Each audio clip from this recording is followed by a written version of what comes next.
Listen, YouTube drama is fun, YouTube drama is engaging, but not all of us are so chronically online that we're kept up to date with everything happening at every twist and turn of a story. We all should know who MrBeast is, though, right? He's one of the few YouTubers who have broken out of the online space and into the mainstream. Whether you know him as the guy who makes content widely consumed by mostly children on the internet, or as the guy whose burgers show up on your Uber Eats every day, or the guy who makes those chocolate bars and cookies you keep seeing every time you go to the grocery store. MrBeast is essentially a household name at this point. My kids know who he is, for goodness sake. So when I started hearing rumblings that there was drama starting regarding MrBeast, and then I kept receiving updates from my friends who are into consuming every single little detail of YouTube drama, I was overwhelmed because the situation has so many layers and it's developed so fast. I didn't know where to start, so here I am. After looking into all of this myself, I determined that someone needs to summarize everything that's going on right now, and everything that has gone on in the past, all in one video. And that someone's gonna be me right now. There are a lot of creators covering the situation in pieces as it develops, so join me as we summarize the current atmosphere surrounding MrBeast. I don't even actually like calling it drama at this point. There are some really serious accusations going on, from him running illegal lotteries and faking his content, to his alleged mistreatment of employees, all the way to accusations of complacency of his best friend and employee, grooming minors, and being an absolute degenerate. And now MrBeast is allegedly sending legal threats to multiple people involved in getting this information out there. It's actually a huge tangled mess that gets worse by the day, so we're gonna talk about it. But before we do, I just want to thank the sponsor of today's video, Rocket Money. Subscription services, we all have them, we all use them, we all pay for them. But have you ever forgotten about one and then they still keep charging you over and over and over again for something that you're not using? Well, today's sponsor, Rocket Money, is here to help. Since I started working with Rocket Money, I actually used it to cancel a subscription that I didn't know had raised their prices significantly. I had no idea, and then Rocket Money told me, and with just a couple taps, Rocket Money will cancel those pesky subscription services for you. It's so easy. I also like to use Rocket Money to manage my spending. Things are so expensive these days, but Rocket Money will literally analyze your spending habits to create a custom budget for you. And I love that they send me notifications when like important things happen, because no joke, literally last week, Rocket Money kept me from overdrafting because they sent me a notification just to be like, hey, poke, poke, poke, keep an eye on your account balance. I have tried to set this up with my bank multiple times and it just like never works for me. I never get the notifications, but Rocket Money not only sends me a push notification, they sent me an email too to be like, hey, watch out. I want to make sure that you know this. And I'm like, I'm grateful. Saved me probably hundreds of dollars in overdraft fees. Rocket Money has helped its customers save up to $740 per year when they use all the features, with over $500 million in canceled subscriptions. To save more and spend less, join the over 5 million members using Rocket Money today. Go to rocketmoney.com/Savannah Marie or click the link in the description to get started for free. You can also unlock even more features with premium. That's rocketmoney.com/Savannah Marie to get started for free. Thank you, Rocket Money, for sponsoring today's video. Now let's talk about MrBeast. Jimmy Donaldson, more commonly known as MrBeast, is currently the most subscribed YouTuber on this platform, currently coming in at 310 million subscribers. From humble beginnings as a Minecraft and Call of Duty YouTuber, he started blowing up by posting videos doing stuff like counting to 100,000 without a break, a video that lasts nearly 24 hours, and currently sits at over 30 million views. 36,237.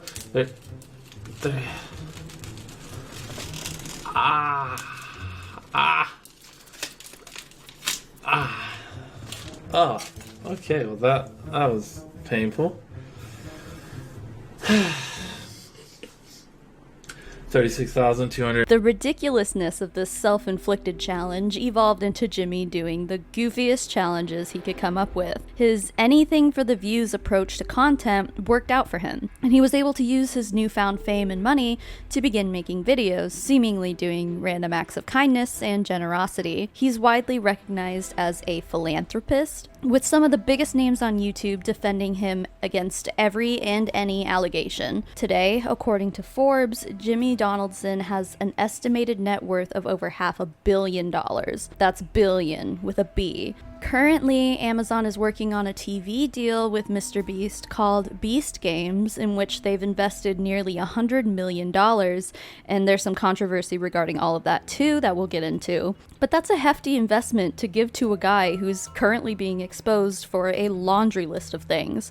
So, where did all of this start? Well, MrBeast actually is not new to controversy. So with the format of this video, I'm gonna start with the more mild and tame accusations, and then we'll progress our way to the more serious stuff towards the end of the video. MrBeast's first big-ish controversy came in 2018, where this guy, Matthew Turner, or simply referred to as just Turner, accused MrBeast of promoting a toxic work environment. If Turner looks familiar to you, it's probably because he made waves on the 24th season of Big Brother US and got himself into controversy with fans of the show for choices he made during the game. But anyway, a year before his time on Big Brother, he was making waves in the online space as an ex-employee of MrBeast. Turner was bringing up accusations of running a toxic work environment. Turner wrote, "I'm not going to make a video about my time editing for MrBeast, but I will say that that was the most mentally draining time of my life. I was yelled at, bullied, called mentally R-worded, and replaceable by MrBeast every day. Being in tears and having mental breakdowns day after day is difficult, and after a while it became too much. After every editing mistake I made, I was made to feel like an absolute idiot, even if the content wasn't real. No credit was given unless the video I edited got credited to someone else. Editors were told, if we ever leave the team, we shouldn't be set up for success after, so no credit will be given. Ideas would be taken, people would be baited into the team, and I would be screamed at and then told I just misinterpreted what I heard by his impossible to please manager. We would be forced to re-sign NDAs and then told these were our glory days. So that's a summary of almost every day on the team. That's what it was like to work for MrBeast, and that is why I don't work there now. Thanks for tuning in." These accusations didn't really blow up the way they should have, since the commentary bros, being the absolute scum of the internet, went on the attack and tried to shut down his accusations while flinging hate campaigns at him. And this is what the commentary bros do best, after all. I know this from personal experience. They're very good at crafting false narratives to create distrust in the person making accusations, demanding any evidence presented meets near impossible standards, and hurling hate and harassment towards the accusers. I admit that Turner has a history of essentially clout chasing, but in my opinion, that doesn't make his accusations any less true. I can say that the hate that he received for those incredibly mild tweets was entirely undeserved. It was hardly an expose. He just put out a few tweets. If he really wanted to milk it for all it was worth, like, he could have made a huge production out of it, but he really didn't. Turner was forced to issue an apology and endured years of hate for this. And at that time, I'd been getting so much hate for years, so I was like, yeah, you know, it's all good, and it is all good, you know, but I kind of got shit from like Bo Blacks and Keemstar and all these people for like the most tame video I could have possibly made. But imagine if people had believed Turner when he came out with this in the first place. Would Jimmy have been forced to hire a new team? Maybe some of the victims we're going to talk about later wouldn't have to call themselves victims today. It's my opinion that the hate spewed out by commentary YouTubers is scary enough that it makes people less willing to openly come out and talk about their traumatic experiences. Again, I know this from experience. This happens. And I think the hive mind needs to take notes here. Perhaps this current MrBeast controversy could have been avoided. But here we are. The year is now 2024, 6 years after Turner attempted to tell people that MrBeast was a problematic guy, or at the very least, not a great boss. On June 15th, 2024, a new YouTube channel was created called Dogpack404. The channel, run by a guy named Dawson, was empty until July 24th, 2024, when Dawson dropped a bombshell video called I Worked for MrBeast, He's a Fraud. Currently, this video sits at about 14 million views, and the channel has gained over 600,000 subscribers, which is an insane amount of growth in such a short amount of time. Dawson's first line of attack was claiming that MrBeast fakes his videos. Fake isn't exactly the term I would have used,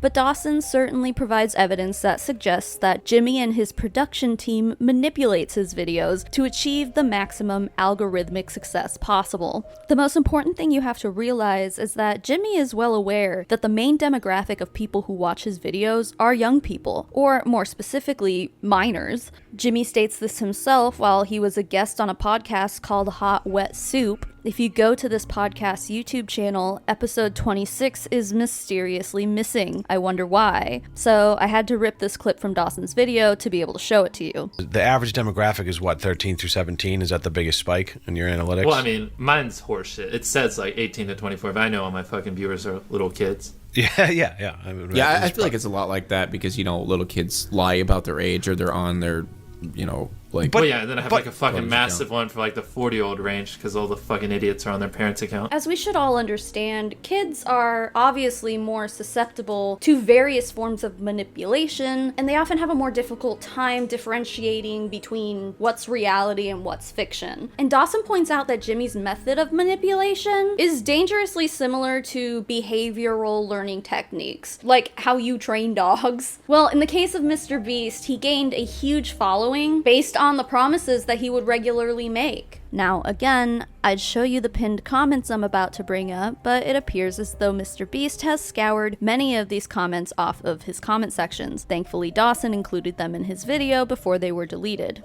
Essentially, you better subscribe to MrBeast just in case you meet him in real life and he just so happens to be carrying around a wad of cash. Or maybe you feel like you need to subscribe to MrBeast to avoid punishment. Take this pinned comment, for example, that says, "Subscribe right now or I will slap you." Now, most of us grown-ass adults would look at this and be like, oh, okay, that's definitely not real. But a child seeing something like this, who already sees MrBeast as a respectable authority figure, might be like, okay, I don't want to get slapped, and then they'll hit the subscribe button. I mean, I say most of us think this way because we all probably remember those email chains that our parents used to pass around in the late 90s that were saying things like, forward this to 10 people or you'll have 7 years of bad luck. Our parents believed that shit, so I guess plenty of adults are just as clueless as kids are. But anyway, maybe the idea of avoiding punishment in the form of a slap from Jimmy is a bit of a stretch, so we can use more realistic examples of manipulation, like this comment that says, "Subscribe for a free car," or how MrBeast's second channel once had a now deleted video called "Buy this shirt to be in a video." A kid doesn't know that they're not actually going to receive a car if they subscribe.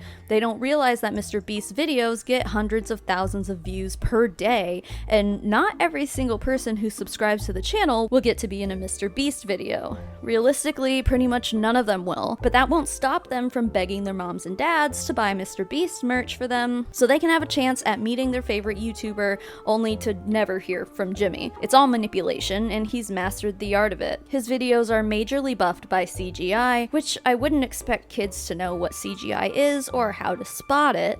This will obviously come off as real to people who are young enough, but I think most of us see stuff like this and automatically recognize it as fake. I mean, the production value of some of this stuff is impressive and far beyond the budget for literally any other YouTube video ever, but still. Jimmy didn't make a room full of spikes, of course, but I wouldn't expect a kid to realize that. As far as rigging his videos to achieve a certain outcome, Dawson claims that he spoke to an ex-short-term employee of MrBeast, and when asked if any of the results of his videos were rigged, they answered by claiming that a video titled 100 Boys vs. 100 Girls for $500,000 was rigged in a way to make sure the boys weren't beating the girls to avoid a PR disaster, so production would step in to help the girls. Interestingly enough, I found a video from 2 years ago where the uploader accuses MrBeast of faking this video because he saw a clip of a girl's foot touching the red line, an offense that should have gotten her eliminated, but she wasn't. It goes along with the narrative for sure, and this random guy had no idea just how fake that video allegedly was, but he clocked it pretty hard. Dawson makes the claim that timers and people's dialogues are changed, manipulated, or entirely fabricated in post-production, which is clearly true, but this is a very common tactic in reality shows, and many of them actually include a disclaimer in their credits telling you that that's what's up. Consider this one from Project Runway that states, "The judges considered both their scores and input from the producers and Bravo in reaching their elimination decisions, and portions of this program not affecting the outcome of the competition have been edited." MrBeast does not include disclaimers like this in his YouTube videos that I've seen, which to me is a pretty major difference in transparency. And every reality show is different, of course. Dawson included this clip of Jeff Probst talking about their standards of fairness in Survivor on CBS. "We don't know who's going to win or lose. We only know that somebody will be in every role, and somebody will win, and someone will lose." And how do you keep them fair? Exact same distance and height on every single element of a challenge. We always have the same person tie all the knots so that we know they've tied them at the exact same tension. On any kind of a game show where there is a prize, you have to have somebody that ensures that it's fair. They are out there essentially to make sure that we don't do something that would favor one player or one tribe. We also have judges. Typically, it's going to be people from the challenge department. You don't ever really see that on the show, but they are watching so that if the rule is you must paddle your boat around that buoy, we have somebody watching that buoy. Meanwhile, Big Brother, another CBS reality show, has been caught in quite a few controversies regarding fairness. The one that sticks out to me the most is the time in season 9, where before revealing the correct answer, Julie Chen takes the longest and most obvious pause while producers are trying to scramble to manipulate the competition so that their favorite player wins. The correct answer.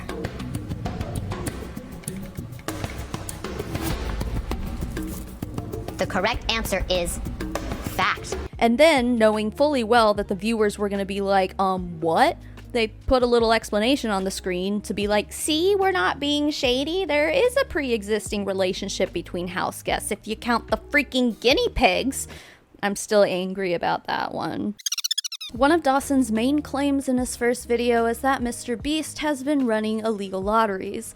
As a career influencer, this is pretty important information to know, since the line between a giveaway and an illegal lottery is more fine than one might think. As a reminder, MrBeast's audience demographic is made up of a lot of children. In order to manipulate his audience into taking actions that solely benefit Jimmy and the growth of his channel, he uses a lot of calls to action, or CTAs, and these include those pinned comments that I was talking about earlier, except some of them make the viewer think that by doing what Jimmy asks, they'll receive a prize in return, like big prizes, like a PS5 or a Lambo. Obviously, again, most of us understand that Jimmy is not going to mail a PlayStation 5 to every single person who clicks the subscribe button. Like, that would quickly surpass his own massive net worth. Also, it would just be generally impossible if money wasn't even a thing. But kids don't know that, so they'll do it because they trust Jimmy. But could this be considered an illegal lottery? Probably not. Dawson makes a lot of claims regarding this topic, and these claims were reviewed by another huge YouTube channel, Legal Eagle. First of all, YouTubers run giveaways all the time. They're not illegal if done properly. When defining what a lottery is, there are 3 elements one needs to consider: a prize, chance, and consideration, meaning making a substantial effort to be able to enter for the chance to win, like buying a product, filling out surveys or forms, or anything else that requires substantial effort. If all 3 of those things are present, it's considered an illegal lottery. In order to legally run a contest or giveaway, one of those 3 elements must be eliminated. A YouTube giveaway would be considered a sweepstakes because there's a prize, and the winner would be chosen by chance, like by using a random comment selector to pick a random YouTube comment and award them with the prize.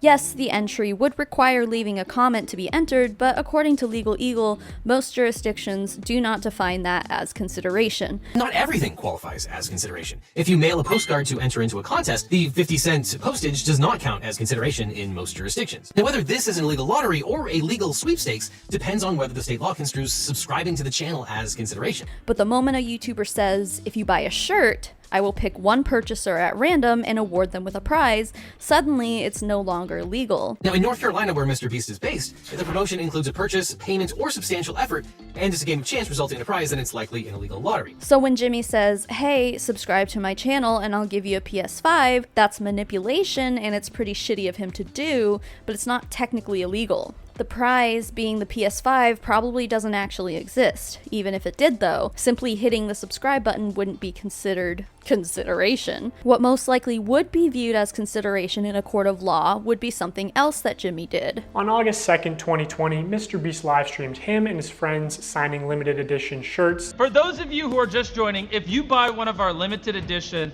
40 mil special shirts, we're celebrating 40 million subscribers with a really big video, then we will sign that shirt and some of them will get random prizes like this. According to Legal Eagle, this would most likely be considered an illegal lottery because all three parts of the definition exist. So for example, he says we're giving away an iPhone in 5 minutes. So there's a prize, being the iPhone. There's chance, because there's no guarantee of you timing your purchase just right so that you're the one chosen to receive the iPhone. And since Jimmy's timing is also unpredictable. And there's consideration because you have to order a t-shirt in order to even be considered to win the prize. Like, sometimes Jimmy would be like, oh, we're giving away an iPhone in 5 minutes, and then 6 minutes later he'd be like, wait, don't we owe someone an iPhone? Essentially changing the rules in the middle of the sweepstakes or giveaway or whatever, after people have already followed through with their consideration. In 5 minutes, we're gonna do the same thing again. We're gonna put $1,000 in a random order. Hey, Daryl, don't we owe someone $1,000? We do.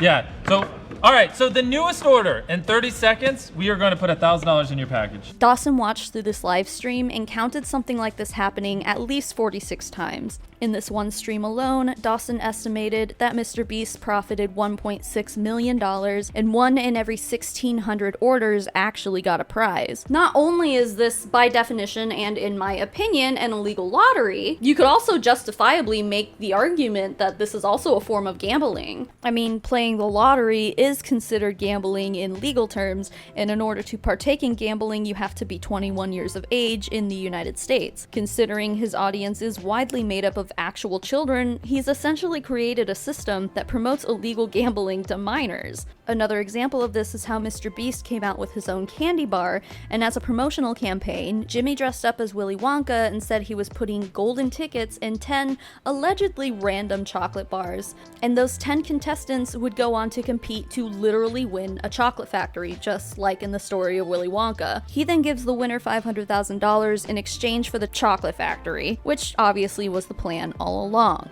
Oh, by the way, the guy who won is a huge influencer. His channel is called Della Vlogs, and he has nearly 3.5 million subscribers. He literally made a video when he got the candy bar, and it shows a text message from the MrBeast team that wants to confirm that he received a very specific package of chocolate bars. I call the guy and he goes, hey, did you get a package today? And I'm like, I'm not home right now. He's like, well, when you get home, check your porch for a package. Further instructions are inside. This is incredibly suspicious. While the chances of anyone randomly finding a golden ticket was already incredibly low, it seems as though MrBeast was very selective about where those golden tickets ended up. By the way, if Willy Wonka was real, it would have been considered an illegal lottery, since there was a prize and then a very slim chance that you would find a golden ticket, and then consideration in the form that you have to buy a chocolate bar. This is exactly why whenever you see a legal sweepstakes, they'll put a disclaimer that says no purchase necessary, and then they offer options to enter the sweepstakes without actually having to buy anything. Somehow, in my opinion, what MrBeast did was worse than Willy Wonka's fictional lottery, because based on what we've seen, it doesn't look as though it was even possible for a random consumer to find a ticket anyway. It looks like they were hand-selecting the contestants. At least Charlie Bucket had a chance. Also, at the end of the video where he holds the chocolate factory competition and awards Della Vlogs with $500,000, he goes on to say that if you buy his chocolate chocolate, you'll have a chance to win a Tesla. To celebrate our launch of milk chocolate and sea salt, we went out and we bought 10 Teslas, loads of cash, and all these prizes you see on the screen. So like, did he just continue doing more illegal lotteries after this? Why has no one stepped in to stop him? I don't have an answer to that, but the one thing I know for sure is that this needs to be rectified and stopped. Apparently, Jimmy makes claims that he flies out random subscribers to be in videos, and Dawson says that's not true either. As a matter of fact, there's loads of evidence to prove that the people who appear as random subscribers in MrBeast videos are other established influencers or friends of Jimmy's, and also his crew members. And realistically, we should all know that you can't really accomplish the whole subscribe and I'll fly you out thing, because there's not really a way to contact a random subscriber on YouTube just based on them clicking the subscribe button. Again, kids don't know that, they just love MrBeast, so they're gonna do what Jimmy says. Instead, you have random influencers galore showing up in these videos, which brings us to Rosanna Pansino, a YouTuber, actress, singer, author, and television host who's most well known for her YouTube series Nerdy Nummies. She has a huge platform and has also broken into the mainstream. On October 26, 2023, Rosanna appeared on the Just Trish podcast and revealed that she was betrayed by MrBeast when she appeared in one of his videos. This was really the first time anyone with major influence had come out to accuse MrBeast of faking his videos. And to those of us who know how to think critically and not spiral out of control in defense of our favorite creators, it was an eye-opener. So when he reached out for me to be on Creator Games, I was on 1, 2, and 3. And then when I got invited to do the third one, it was at the SoFi Stadium, so it was the first one in person. Wow. And we did like a major hide and seek. They edited me out like midway through the video. When the video came out, my friends were like, what happened? They had me get eliminated like somewhere in the middle, and I was really proud of myself because I'm not mean and competitive, you know? I just go out there and do my best, and I actually beat other creators who are a lot of male creators who are super competitive. They're very talented. Like, these are big creators, and so I was proud of myself that I had accomplished that, and they edited me out somewhere in the middle when really I was top 3. Wait, and what? in the How? edit, they have like, okay, top 3 is Larry and Logan Paul and Zach King. They weren't top 3. I beat Logan Paul. What? Did they reshoot this stuff? How are they editing you out when you got so far? It's just the way they edit it. It's just a bunch of footage of people by themselves, so you can kind of edit it in any order you want. I was top 3, so that was very confusing. So when I'm watching it, they had Logan, Zach King, and Larry be top 3, but Larry fell asleep, so he was disqualified. I followed all the rules, good sportsmanship. I tried really hard, and I was top 3. And so it was so weird to see the video and they're like, oh, these 3 guys are top 3. And I felt so like, what? And I was so happy to be there. And I was like, just giving it my all. And I was just so heartbroken when the video was released because it made me feel like I wasn't good enough. I beat Logan Paul. Yeah, you can be like cyberbullied if I say anything that's not positive about MrBeast. I already take so much privately that taking it also publicly, it's just a lot. Too much. It's a lot of crap to take that I shouldn't have to. In response to her experience, Rosanna says that she stopped watching MrBeast content because she realized that his content was not genuine in the way that she once thought it was. MrBeast, being a YouTuber, I guess just had people under the impression that his videos were totally legit and not under the influence of some big production company. Turns out he's just as bad as your average reality show. And that's when I actually stopped watching MrBeast content because he always in interviews says the thing about him is he keeps it real. He really gives away all this money. It's real, it's real, it's real. It wasn't real. I was top 3 and he edited it to be all men. It was... I don't fathom it. I don't understand why. I don't understand why. The all story... I know is that it felt awful. Rosanna was obviously extremely respectful and kind when speaking about this. It's like she felt guilty for saying anything at all in the first place. But her feelings are totally valid, and I feel like if it had happened to any of us, we'd all be upset too. Despite the obvious, genuine, and kind tone, Rosanna got thrown through the ringer by MrBeast apologists and, of course, commentary bros and drama channels. She was unfairly made to be the target of an online hate campaign. A lot of the hate seems to have stemmed from the fact that right after Trisha's podcast episode aired, Rosanna uploaded a music video, leading people to believe that she only started this drama to get more views on her music video. Like, it wasn't even her own song, it was a cover. Keemstar really helped push this narrative, go figure. It seems like she does music content for fun, so in no way do I believe that this was the motivation for starting drama about something that happened nearly 2 years prior to her even appearing on Trisha's podcast. And even if it was, the whole "why would you wait until right now to say anything" narrative is extremely harmful to victims of more serious offenses, and quite frankly, it needs to stop. Like, sometimes those intentions are obvious depending on who it's coming from, but with Rosanna, absolutely not. Also, Keemstar, come on, clout chaser. She's got almost 15 million subscribers, honey. She does not need clout. Only a few days after Trisha's podcast episode aired, Rosanna felt forced to issue an apology to MrBeast. She wrote, "I would like to apologize to MrBeast. I should have expressed my feelings privately and handled things directly. I will be removing all of the posts where I talk about creator games and Jimmy. I will be honest in that the thousands of death threats I've received today are a contributing factor, but I do also sincerely hear the feedback from so many of you." Personally, I look at this and it makes me so beyond infuriated that Rosanna even felt the need to put out an apology. Being the recipient of a hate campaign online, especially on Twitter/X, is mentally taxing, and that's putting it lightly. It's not really something that you think is a big deal until you actually go through it. Rosanna had every right to speak her feelings on the situation and tell her story, and she did so kindly and gracefully. The absolute audacity of people on the internet to treat Rosanna the way they did, simply for telling her story, the way people refused to believe her when her story wasn't even far-fetched at all. It goes beyond healthy skepticism. It's just hate. It's unhealthy behavior by chronically online people. And in this case, in my opinion, it's blatant misogyny. Interestingly enough, if you go to the comments on Trisha's podcast episode with Rosanna, you'll see comments from people admitting, "Oh, Rosanna tried to tell us and we didn't believe her." And in my opinion, every single one of those people owe Rosanna an apology. Healthy skepticism is one thing, but what she went through was completely unnecessary. She later redacted the apology, saying, "I redact my apology to MrBeast of not settling things privately. Based on recent developments behind the scenes, I have learned that certain issues will never be handled privately. They'll only be dismissed or covered up privately.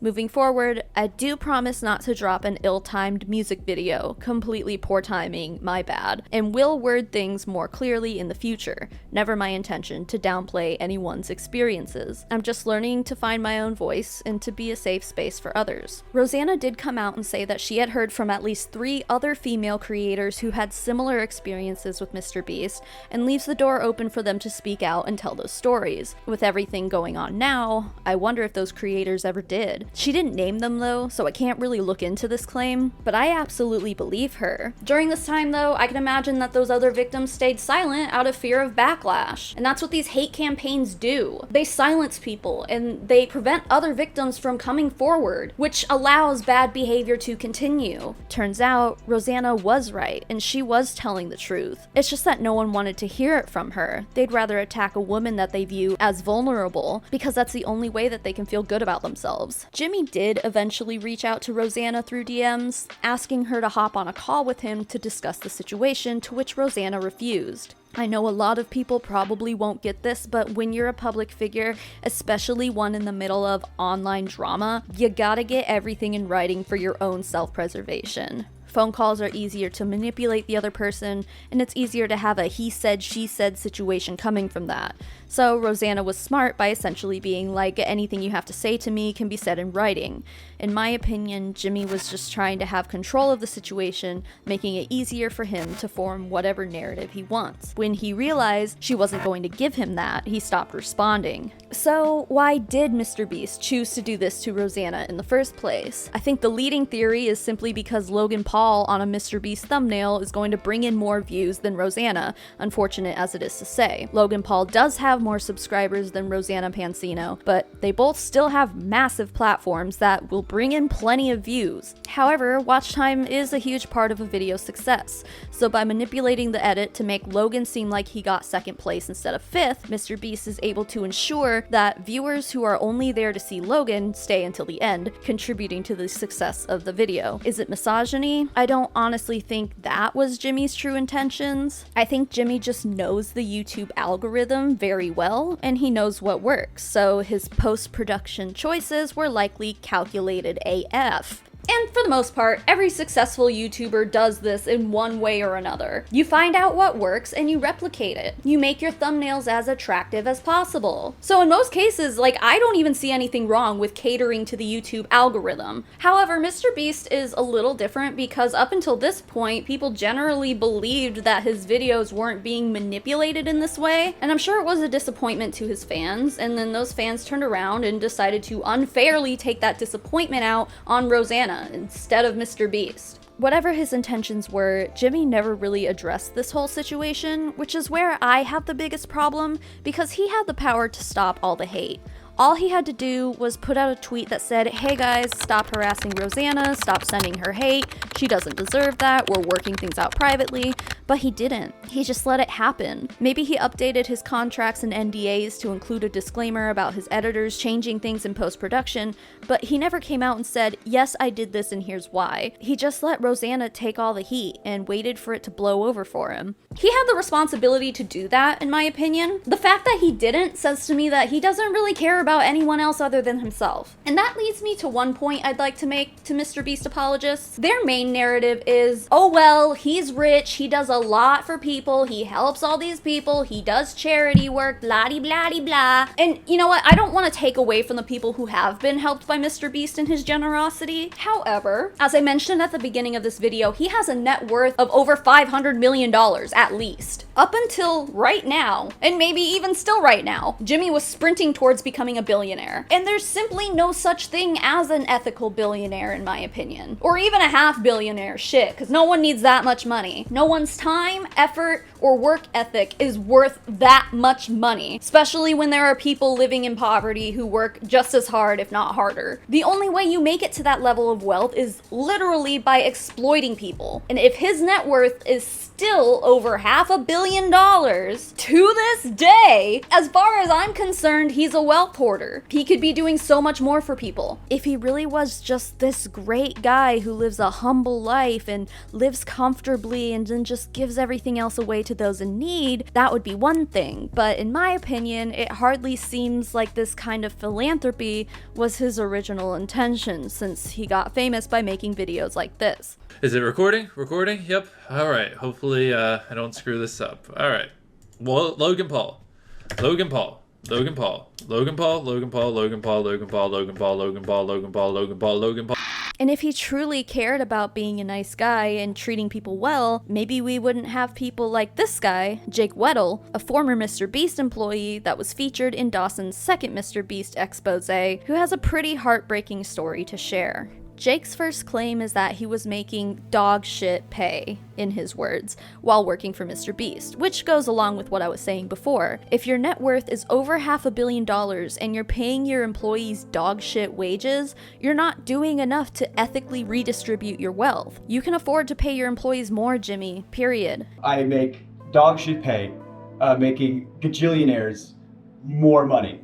And I just walked into the writer's room, and that's one of the reasons why I left, was because I just walked in there and asked for not necessarily a gajillion dollars, but maybe a salary that was more proportional to the work I was doing, given how much revenue that work was doing. You can also afford to be a caring boss too, my guy. Jake tells a story about he was working alongside a black man with a family back at home. They were both writers, they both did the same work, yet Jake was allegedly making more money than him. Now, by mentioning the guy's race, it's clear to me that Jake was kind of trying to suggest that there was an intentional racial inequality in the workplace. But I'm not willing to sit up here and declare Jimmy to be a racist just based on this. We don't know if race had anything to do with it, so draw your own conclusions about that. Regardless, Jake was not okay with being paid more than this guy. Despite this guy telling Jake that he didn't want to rock the boat, they both ended up in a meeting with their higher-ups in which Jake basically said, "This isn't cool, pay him more or we're leaving." I'll play the clip of Jake explaining what happened next. There was another writer there,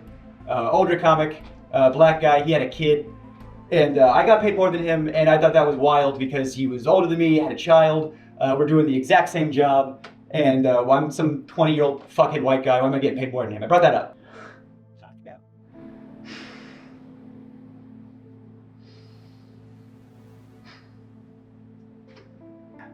I feel really guilty about the way this like shook out.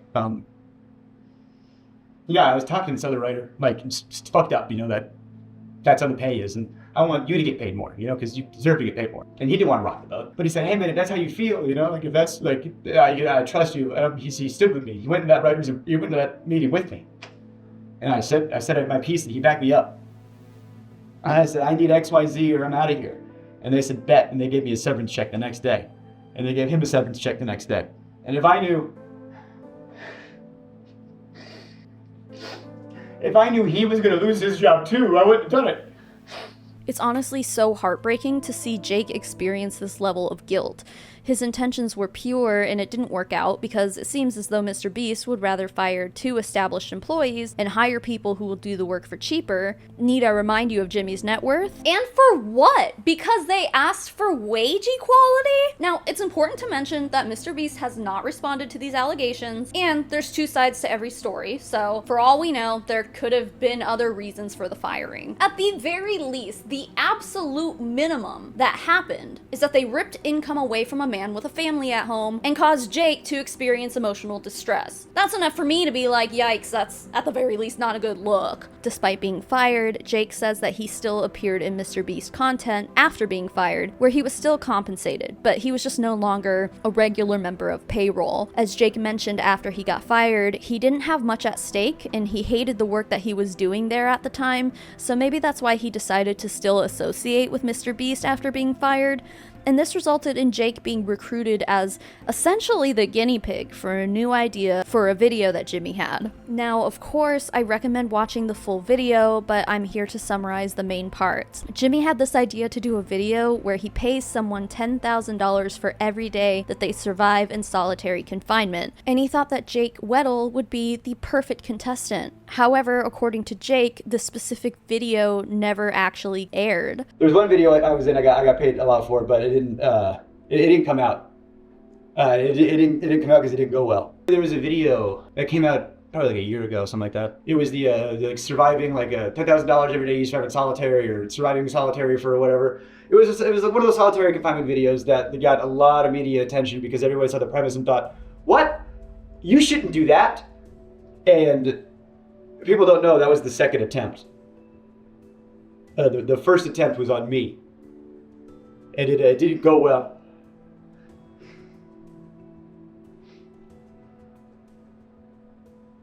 Jimmy eventually did put out a video with the same premise, but made no mention of it having actually been his second attempt. Jake was the first, and no one knew. If you find yourself asking why anyone would willingly agree to go into solitary confinement, because you can't really put a price on your own mental health, you should know that Jake claims that he was pitched the opportunity in a way that sounded like it was going to be way easier than it actually turned out to be. Throw $10,000 in for every single day you last in there, that's life-changing money. So if there really was no real concern for his mental health, and he'd get paid a life-changing amount of money to do it, and it would lead to exposure for his budding stand-up comedy career, why wouldn't he? Jake was in, and it wasn't long before, according to Jake, the reality of the situation began to make itself known. I get a call from somebody over there, and they go, hey, they want you for a video. And they tell me the pitch. And they try to make the pitch sound like it's going to be like a walk in the park. The pitch is 100 days in solitary confinement, but don't worry, like you only have to last like 30, we have like a video. They're pitching it like at first it's gonna be like a luxury vacation. You're gonna have like a hot tub and an ice cream machine, and by the end of it, after 30 daars, you're gonna get $300,000 because it's $10,000 a day. I'll dance for you if you put that kind of money in my face, sure. Like things were cool and funny on paper. But when you think about stuff, a hot tub that's not connected to a filtration system, give it 3 days, it's gonna stink. And the ice cream machine, let's talk about that for a second. The ice cream machine has 2 modes. On, and off, reeking of smelly dairy mildew. They weren't turning the lights off. You know, I asked them, I said, can we like have like nighttime hours? You know? And they said no, because it would fuck up the time-lapse shots. Yeah, I saw in other videos they did like, oh, you're gonna get XYZ hours of sunlight. Oh, great! Wanna know how they figured that one out? I didn't have it. You know, one of the things was you got to take away your clock, so you didn't know what time it was. Okay, I got no access to sun. I got no access to clock. The lights are on me all the time. I wasn't sleeping. I could not sleep, and I have insomnia problems now. But they might have started there. I'm surprised MrBeast and his production team didn't think to use night vision cameras for this experiment. Like, when I was a teenager, my old piece of junk Sony video camera had a night vision mode. So why is this so hard for MrBeast to do? Or why was this option never even considered? He had a whole team of people and no one thought, hey, what if we got night vision cameras to let this guy get some sleep? Because here's the thing, your circadian rhythm is an extremely important bodily function. There's actually an impressive amount of research suggesting that severe circadian rhythm disruptions can lead to freaking cancer. And there was actually a YouTuber in 2013 named Ricard Saigon who died from fatal insomnia, and he documented the entire downward spiral until his eventual and painstakingly brutal death. It's an absolutely fascinating yet heartbreaking story, and it's stuck with me ever since I watched Nick Crowley's video about the situation, and I'll link it below if you want to watch it. I recommend that you do. It's extremely interesting. But also, as a side note, part of the MrBeast employee handbook, allegedly written by Jimmy himself, has been leaked. And there's a part in it where it literally says no does not mean no, and encourages employees to stubbornly exhaust every single option to its fullest extent to make Jimmy's vision come to life, specifically while scouting for locations to film and getting permits and stuff. Rosanna Pansino covers this document and its most problematic parts in a YouTube video. This is an extremely dangerous, selfish, and disrespectful way to think when applied to most other parts of life. So why should it be any different when a property owner tells you they don't want you there? It sounds like the company culture at MrBeast is just do whatever possible to please Jimmy. And that can really lead to some problematic situations. Now, those are obviously extreme examples, but I bring them up because maintaining your body's circadian rhythm is a very basic yet important bodily function. Disruptions in your circadian rhythm can cause sleep disorders, which Jake mentions he's been struggling with sleep ever since this experience. Those sleep disorders can lead to life-threatening situations or death. So this in and of itself is shocking to me that no one on MrBeast's team spoke up to be like, hey, we need to let this guy get some sleep. Anyway, not to bring up Big Brother for a third time in this video on purpose, but it's a topical example. So the premise of Big Brother is that they lock 16 people in a house. The house has no windows because it's on a studio lot, and they're in there for around 3 months, and then they evict someone every single week until the last one is standing. 3 months locked in a windowless house sounds worse than what Jake went through, until you consider that they have access to clocks, so they know what time it is. They have a backyard that they don't always let the house guests go into, but at least every few days they get to spend time outside, and at night they turn the lights off. Like, there are so many famous examples of how to safely do an experiment like this, and MrBeast literally was just like, nah, let's just wing it and see what happens. I just wanted to turn the lights off. And I'm vocalizing to people, I wish the lights would turn off. And I go up to my friend, my good friend, and I go, they're not turning the lights off. He goes, what? That's a war crime. We're not allowed to do that to terrorists. Oh, good. 24 hours breaking the Geneva Convention, I guess, is what we're doing. Calling it a war crime probably isn't accurate, mostly because Jake wasn't a terrorist, and technically he wasn't even a prisoner. Like, he could physically have left if he needed to. However, not only does sleep deprivation kind of mess with your decision making and the way you perceive reality, but the huge incentive of money, plus the alleged pressure of like, hey, you need to stay in here for at least 30 days or we don't have a video, that's probably enough to make people push past their own limits. It's no secret that some people will do some wild stuff for money. Jimmy knows this and he exploits it. I don't believe it was Jimmy's intention to harm Jake. Instead, I would call this reckless endangerment. Jimmy should be held accountable for that, and it would be such a trip to see this footage that came from this failed video. I can't imagine that Jimmy would ever release it though, because there's no way it would be a good look, which is probably why they decided to scrap the project in the first place. Jake's breaking point was when Jimmy told him he had to run a marathon on the treadmill in the room. And really, with nothing better to do, Jake agreed to do it, but then he quit the whole project at the end because of his injuries. It turns out that running a marathon usually takes a lot of training, and it's probably impossible to do so when you're sleep deprived enough. And he goes, ask me why I have 2 briefcases. And I'm like, why do you have 2 briefcases? And he goes, oh, because this one's for today, and this one's for the challenge. And I go, what's the challenge today? He goes, you're gonna run a marathon. And you're gonna do it on that treadmill over there. So I look like I run. I don't run, you know? Let alone a marathon, let alone that training for it. If I refuse, it's just, oh, that's the whole video. I guess the budget's, so much money up in flames because Jake said he wouldn't want to do the thing. All right, I got off the treadmill. Oh, the blisters I had on my feet were like, you wouldn't believe, just all over, just these big red. I couldn't walk. My muscles were like just the lactic acid. I got off the treadmill, and then the people that came in to like ice my feet, make sure I was good. Then that's when I was like, I'm done. I'm done. I'm out. If my calculations reflect what really happened, Jake would have lasted in there for 11 days, meaning he would have pocketed $110,000. If you could put a price on your mental health, would you destroy it for that sum of money? Personally, I wouldn't. $110,000 for experiencing lasting trauma? No thank you. I got that number because after Jake Weddle appeared in Dawson's video, Jimmy actually personally and privately reached out to Jake to make things right, but not before Jake was put through the internet hate shitstorm that MrBeast apologists were still launching against Dawson's expose. Again, another example of someone simply telling their story and the internet spiraling against him in an attempt to defend MrBeast despite the allegations. People said I cried a lot. Yes, I did. I hope that's okay. Some people were saying that I was reading off of a script. No. People were saying that I'm mentally unhinged. It's really messed up to put anyone through this type of harassment, let alone an actual victim who clearly has been put through a traumatic experience. As far as Jimmy's apology, I think it's genuine. He did, however, offer him $190,000 to make things right, alongside his apology. Jimmy called. Well, he texted. First, he said, hey, I wanted to reach out and say I didn't mean to cause you mental stress with that video and I apologize. Clearly it had an effect on you. You mentioned you'd like to be paid out the rest of the prize money, the other $190,000. And I'd love to make things right with you. I have zero expectation of you mentioning me sending you this money publicly or taking down any videos. This is just me wanting to help you out and make sure you're good. I just need to know if you still have the same bank or not.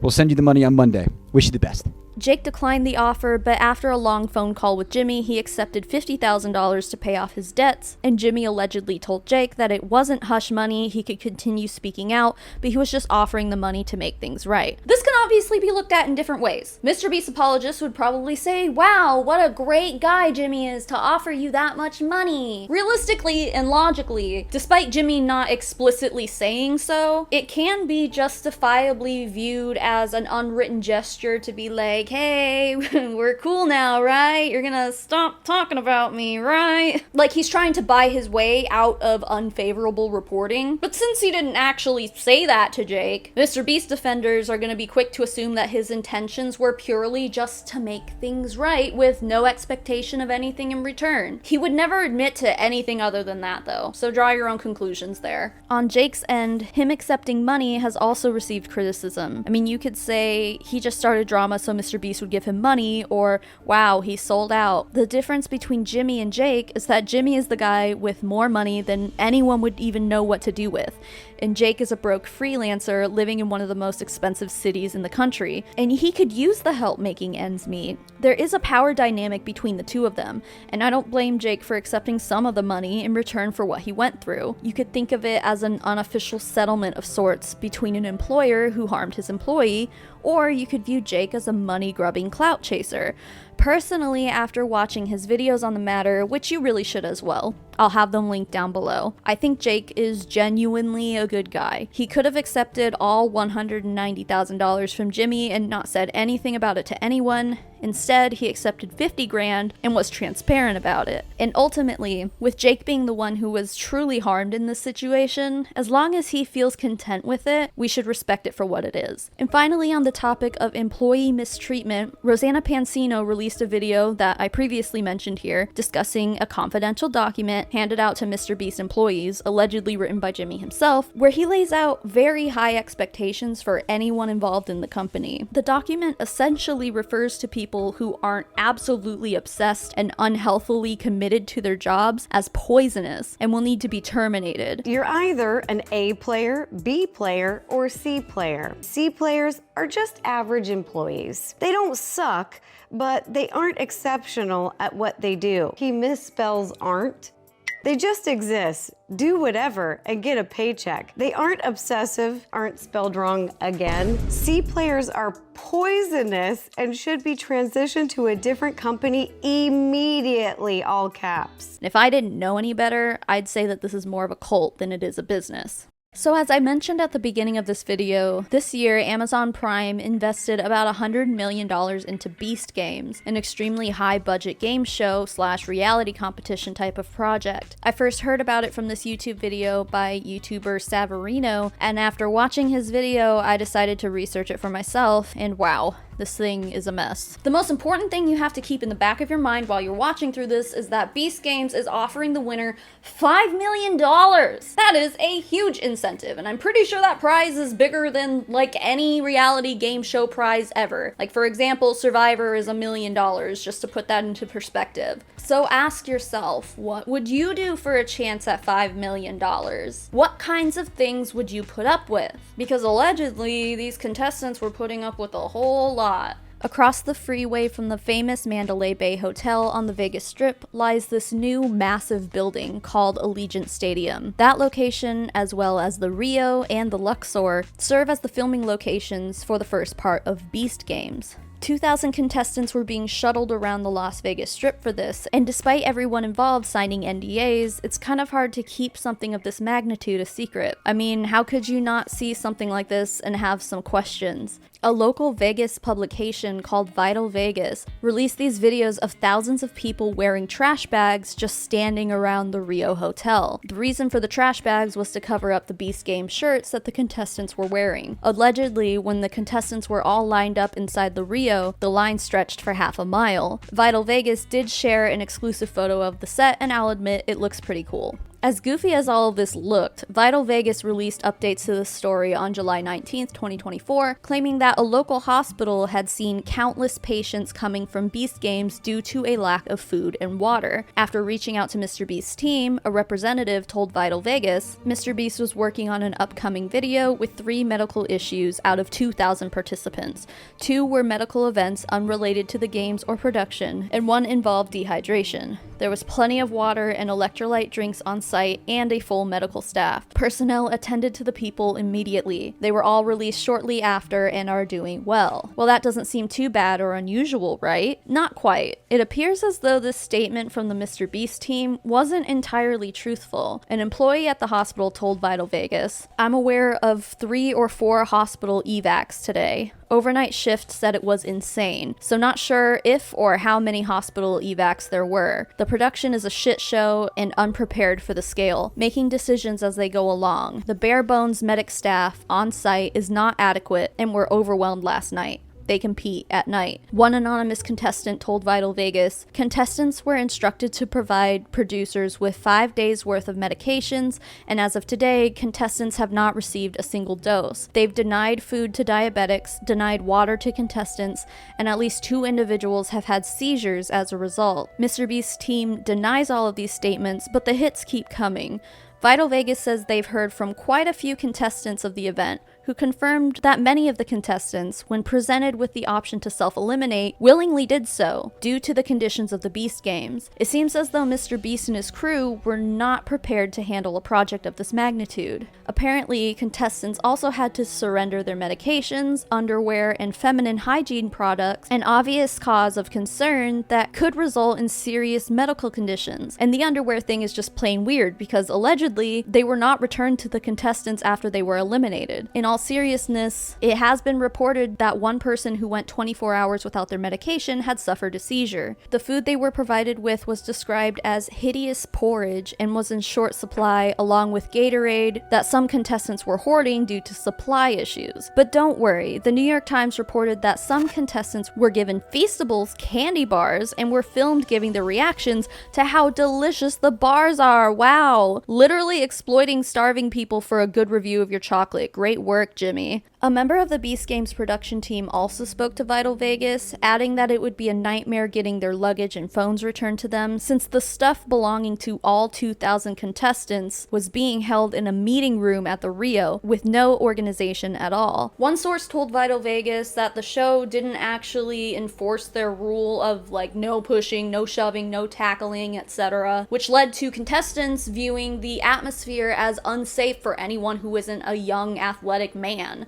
Obviously, this then leads into speculation about the fairness of the competition, as many of these contestants felt like the competitions were geared towards young men and promoted toxic masculinity. One person claimed that a petite young woman was tackled by a large athletic male and was knocked unconscious. The man who tackled her was not eliminated due to this. We already talked about the allegations of employee mistreatment by MrBeast, but if you thought that those allegations ended with Jake Weddle, you would be wrong, because according to another contestant, and as reported by Vital Vegas, the locally hired production staff at Beast Games were also being treated poorly, claiming that some people would work 24-hour shifts. They also reported on July 21st, 2024, that several staff members walked off the job due to poor treatment and conditions. MrBeast mistreating his employees? That is brand new information! Rosanna Pansino has actually been covering this specific topic pretty thoroughly on her YouTube channel. Here's some clips from the videos that she posted about some of the messages she had personally received regarding Beast Games. It was really bad. People were having seizures because they were not getting medication, even though we were promised we would. And it was 100% rigged. They presented it as though the game would be like Squid Games, basically a type of game show where all the games are an even playing field. That was not at all the case. All the games were about speed and strength, so only the young athletic males were at an advantage over the women, and elderly people were also casted. To make things worse, men started realizing that they could take out the women without being eliminated. Guys started tackling and hitting women. 2 girls were tackled and passed out on the field and were dragged off to continue filming. I saw people with broken bones, stitches, etc., and most were women. We were given maybe 400 calories a meal and only fed every 12 hours. Food would run out and people would fight over, steal, and hoard food. Water was scarce and kept running out as well. I had to sit with a bloody pad for 2 days before I could get undergarments and my reusable pads because I'm allergic to regular pads. We were also sleep deprived, only allowed 3 to 4 hours. We all slept on the floor in the stadium in a $10 sleeping bag. I get that people saying it's a game show and it's not meant to be easy. I'm not saying it should be easy, but it was presented like Squid Games, where competitions were not biased and didn't exclusively cater to young athletic men. People who went signed up for Squid Games, not for American Ninja Warrior and Survivor. Why else would they cast elderly people on the show? They offered anyone who lost $1,000 to sign away their rights to join any kind of class action lawsuit of any kind. I didn't sign, so I didn't get the money. After this article came out and things started blowing up, they called everyone back and decided to offer an additional $1,000 per person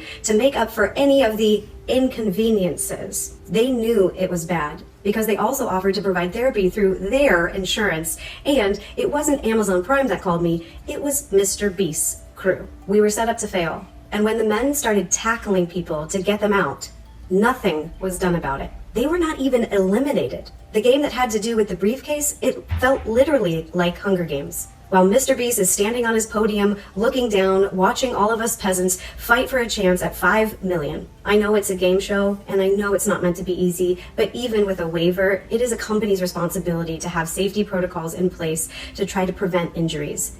That is not what was happening here. The fact that the nurses at the hospital in Las Vegas are also confirming all of the injuries that happened is proof.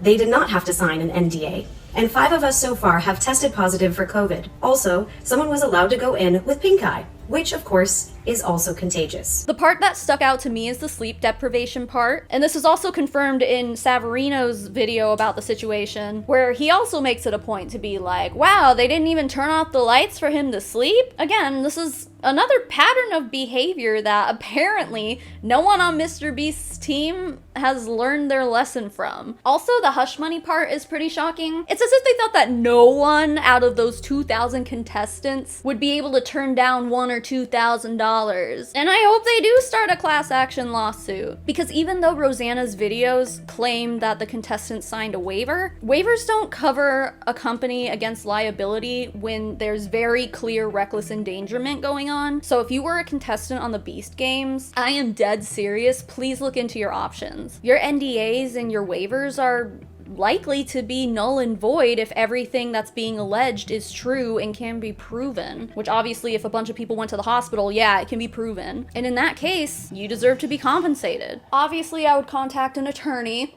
Just to make sure, but in my non-law professional opinion, I don't think they can keep you silenced for this. Rosanna also claims that MrBeast requested part 2 of Beast Games to be non-union, so they don't have to comply to any safety standards or pay the crew any benefits, which he can obviously afford to do, but no, Jimmy needs to hoard as much wealth as possible, obviously. I'll leave Vital Vegas's article in the description. There's a lot of comments on the article of people claiming to be contestants.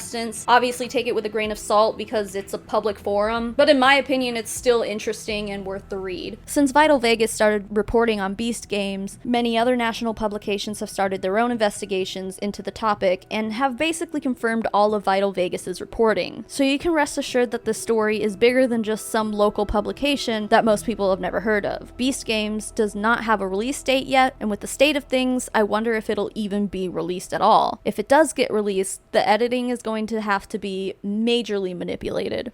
Now we're getting into a totally separate and way darker controversy. First of all, I just want to say that Turkey Tom has a 33-minute video specifically covering the Ava Kris Tyson allegations. If you want more information or a more detailed analysis of this topic, I highly recommend watching that video. As always, Turkey Tom does an incredible job, but anyway. Ava Kris Tyson is a former employee of MrBeast. She's a trans woman, and I'm saying right now, myself or one of my mods will delete any transphobic comments on this video. Ava's gender identity is completely unrelated to what we're talking about here. Any suggestion that it is gonna get deleted. Also, pre-transition, she went by the name Kris. She still goes by this name, but she spells it with a K instead of a CH now. So phonetically calling her Kris wouldn't be dead naming, but intentionally spelling it wrong would be. Now, I am setting these boundaries for my own YouTube channel, comment section, what have you, not out of support or respect for Ava, because I certainly don't respect her at all, but more so out of respect for the trans community. Transphobes, stop raging for a second and just take some notes, dude. It's really not that hard to understand. That being said, Ava's behavior has contributed to the massive transphobia problem we have here today, and I need to make it clear that Ava is an outlier in the trans community. Just because she's clearly, in my opinion, a predator and a PDF file doesn't mean that every other trans person is. Unfortunately, it's stories like this that transphobes like to take and run with to say, see, look, they're all predators, they're all PDF files, keep them away from children, ah! Meanwhile, a majority of humanity's preds and PDF files are historically cis men, but anyway. Jimmy and Ava were high school buddies, and as Jimmy built up the MrBeast channel, Ava was alongside him every step of the way, appearing in many videos as the channel grew in popularity. When Ava began her transition, the transphobes of the internet turned on her and launched a terrible hate campaign against her. And then I'd get on Google and I'd go to open a new tab, and Google would recommend me articles about myself. So you love MrBeast and Kris Tyson, yeah. And here's this thing about people hating you. Please stop, I don't want to know about it. I specifically remember hearing about all this when it happened, and I remember thinking it was such a beautiful thing to see Jimmy still standing by and supporting his friend regardless of her gender identity. He publicly defended her against the disgusting transphobes, and I remember feeling like I could officially say I had some respect for MrBeast at that point in time, but that respect didn't last long for me. The first real controversy that Jimmy and Ava faced together was what has been referred to as Shadgate. Shadman is a YouTuber that I had never heard of until now, who allegedly is a Swedish artist and YouTuber with extremely problematic views. He was known for creating illustrations of what is essentially CP, had a controversy of leaked Discord messages where he's speaking disgustingly about a British actress named Daphne Keane, who was 13 at the time of these comments, and then he was later arrested for assault with a deadly weapon. According to this article on Meow.com, someone on Tumblr asked Shadman to make art of Keemstar's 7-year-old daughter performing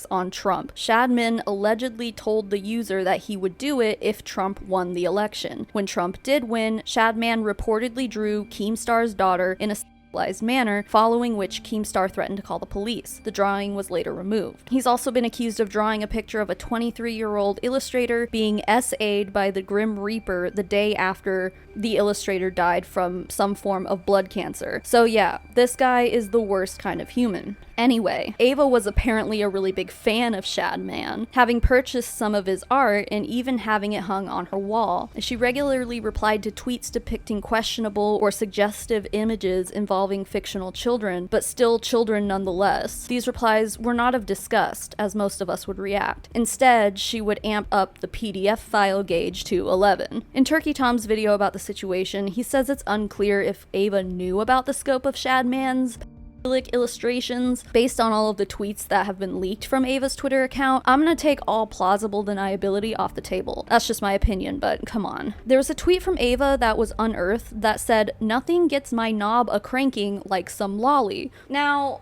lolly is basically, from my understanding, based on a very surface level Google search for obvious reasons, it's illustrated depictions of underage girls in explicit situations. So yeah, Ava's a creep. As a side note, Dawson uncovered that one of MrBeast's videos from literally 3 months ago included a reference to Shadman, and this is obviously long after Shadman's controversies and arrests, so as far as I'm concerned, there's no excuse for this. But that's not the end of the creeptacular shit that Ava has done. Turns out, Ava actually had a victim. Then 14-year-old Lava, a video editor and superfan of MrBeast, who was very active in the community and had even won a giveaway where he scored a sweet signed switchblade-looking thing. Is that even legal? To send literal weapons to a minor in the mail? I don't know, but that struck me as weird. Lava even appeared in a MrBeast gaming video where he designed a Minecraft challenge for players to attempt to escape. Lava was one of those players. Ava had reached out to Lava to moderate one of MrBeast's gaming streams, and eventually they grew to be friends who would communicate privately with each other. Ava sent Lava this Snapchat, and then Lava would leak it to a Discord server. Some of those Discord screenshots showed Ava and Lava having one-on-one calls together, which is weird for obvious reasons. There are quite a few more screenshots that were pulled from Twitter where Ava says that she'd be sending inappropriate pictures to Lava, and Lava suggesting that they had conversations regarding Ava's corn preferences. All of this would be considered consensual, inappropriate jokes between two parties, except one of the parties here is a minor. Like, if it were two consenting adults, I'd be like, oh, that's pretty distasteful to say that stuff in public, but I mean, as long as they're not hurting anyone. But when one of the people involved is a literal child, the adult has the responsibility to be the one to behave appropriately and tell the child when they're behaving inappropriately. And they also have the responsibility to be like, hey kid, knock it off. This clearly was not the case between Ava and Lava. It's important to note that when Ava started receiving backlash for much of the stuff that I've mentioned in this section, Lava spoke out in defense of her, but many were quick to point out that grooming victims often don't realize they're being groomed, especially when the one being groomed is a child and truly doesn't know any better. Lava eventually would retract his statement of support for Ava, writing, "Based on the recent screenshots and messages, I would like to say a statement about the Discord. This was 5 or 6 years ago, and I thought that I had a good memory of the situation, but I was wrong. After reading the chat logs, this stuff was inappropriate and wrong. I spoke based on my memory of the situation, and I still do not remember these conversations, but they definitely happened. These conversations should not have happened with people at the age I was at the time. I strongly condemn them. I still believe that I'm not a grooming victim, but these conversations should not have happened with me or any other minor in this Discord. I was a minor in this situation and not the adult influencer who shouldn't have allowed this to happen. I did not see this wrong at the time." This retraction came after another person came out to add to the shitstorm against Ava Kris Tyson. Nate, who claims to have been a mod for Ava's Discord server when he was 15, added a lot of important context to the conversation. Here's what he had to say. Kris Tyson from MrBeast used me and manipulated me and did very inappropriate things with me while I was about 15 years old. I was actually friends with Lava GS at the time, who is the main victim of Kris that everyone has been talking about these last few days. Me and him were both initially involved in running Kris's Discord server, helping him set up his Twitch streams and moderating them, as well as other technical back-end things that he needed help with. This Discord server that we were a part of had about 10 people in it, most of whom were minors. I'm not sure how they got in there. This turned into us having lots of private conversations with Kris and playing video games with him for hours on end. Not only did we do a lot of unpaid work for him that he promised he would pay us for, he would also frequently bring up sexual topics that was definitely not appropriate to bring up around 15, 16-year-olds, especially with him being like, I don't know, 20, 21 years old. He would even go as far as linking me several different porn and hentai videos throughout the time of me talking with him. Not only that, but he had an NSFW bot in his Discord server before he made it public. So when it was just a private server, his little circle of minors. And he would use this NSFW bot to spam different corn images, alongside all these 15-year-olds. He would also frequently call me dad and daddy, as well as the others, which I guess we all kind of just took as a joke at the time. You have to think this is someone who we looked up to at the time, we idolized, we thought was the coolest person in the world, so they couldn't really do any wrong in our eyes. Here you can see Kris talking about locking down the NSFW channel to True Gods and Anointed only. By the way, this is in 2019, I was a True God and I was a minor. Not only that, but you can see me right below it, Nathan.rtx, saying, this is a bad idea. So even I knew as a kid that this was a really bad idea. Here is Lava himself talking about starting the commencement of cleaning the server, word for word. Here we have Kris complaining about the hentai bot not sending gay hentai. A lot of people have been saying I just don't know how to take a joke. Here's an example of something that I know was a joke, but is still wrong and not appropriate to be sending in a channel with minors in it. Here we have Kris talking about how they finally locked down the NSFW channel to gods. However, I was a god and I was a minor at the time, so I'm not sure what the point of locking it down was if you're gonna lock it down to a role that also has minors in it, because Lava was in that role too. But then in the same message they say, or should I open it back up? I don't know where this confliction was coming from between leaving the NSFW channel open or closed.